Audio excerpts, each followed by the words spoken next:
Alors, FDJ, c'est une entreprise de jeux d'argent qui vend à la fois des jeux de hasard et des jeux de paris sportifs. C'est 13 milliards d'euros de chiffre d'affaires. Le digital, c'est un peu plus de 3,5% de l'ensemble de ce chiffre d'affaires. Donc c'est encore une part minime, mais en forte progression, c'est la plus forte progression sur l'année 2015. L'écosystème digital, c'est on a des sites qui sont responsives sur mobile, tablette et desktop, et un parc applicatif sur Loto, Euromillions et paris sportifs. Ça a été un déploiement progressif. Aujourd'hui, c'est une grosse part de l'activité et c'est un axe majeur du plan stratégique 2020. C'est l'accélération sur le digital. Aujourd'hui, nos applications mobiles représentent sur une marque comme Loto ou Euromillions entre 20 et 25% du chiffre d'affaires digital. Donc on a une réelle volonté d'accélérer sur le mobile. Le digital, il nous apporte plusieurs choses.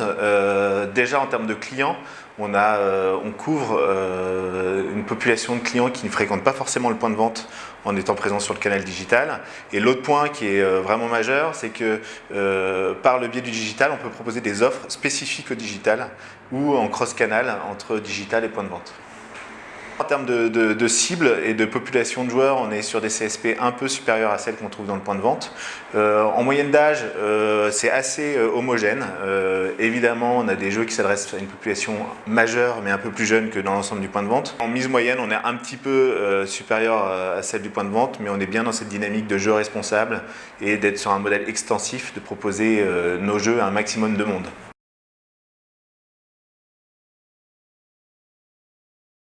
Bien évidemment des jeux qui viennent nous concurrencer indirectement.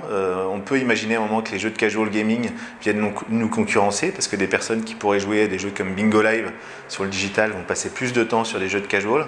Du coup, on a des nouvelles offres qu'on a proposées là très récemment, qu'on est en train d'implanter sur notre site, qui vont reprendre des codes du casual où le joueur va pouvoir avoir une action dans sa prise de jeu.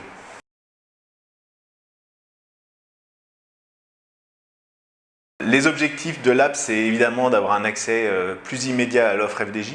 Aujourd'hui, on est présent sur les jeux de tirage essentiellement, donc c'est Loto, Euromillions.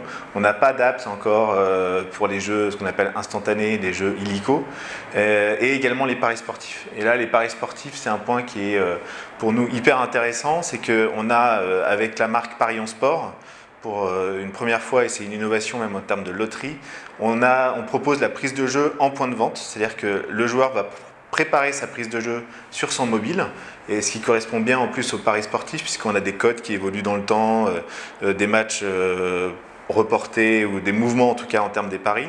Et du coup le joueur prépare sa prise de jeu sur son mobile, ça lui génère un QR code et en fait la transaction elle est bien faite avec le détaillant, c'est le détaillant qui scanne le mobile du client, son QR code, mais donc on a bien un mobile qui en drive to store.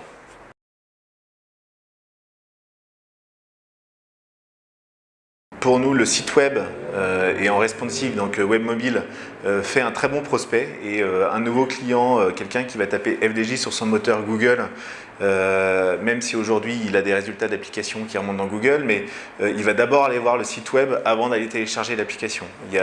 Ce que je crois effectivement, c'est qu'on installe de moins en moins d'applications sur nos mobiles et les durées de vie des applications sont plus courtes, ou en tout cas celles qu'on utilise au quotidien.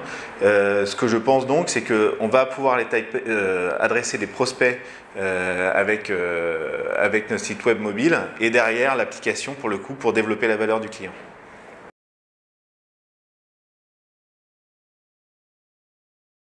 On a nos apps produits, donc là on a Euromillions, Loto, Parions Web, Parions Sport, et on a des apps servicielles comme FDJ Scan qui permet en fait à l'utilisateur de flasher ses pièces d'identité et son RIB au moment de l'inscription sur fdj.fr parce que c'est une barrière assez importante l'upload de ces pièces et donc on met en place des applications servicielles pour venir en aide aux clients.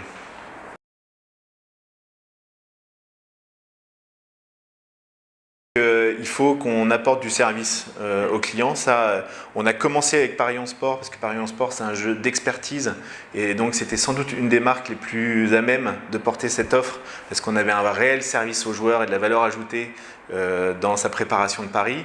L'objectif c'est bien de décliner ça sur les autres marques, Loto, Euromillions, pour vraiment apporter du service au point de vente que ce soit aussi du scan de résultats par exemple. On va numériser les usages du point de vente, mais vraiment au bénéfice du joueur en premier lieu, mais également du détaillant qu'on appelle client pro chez nous en fait.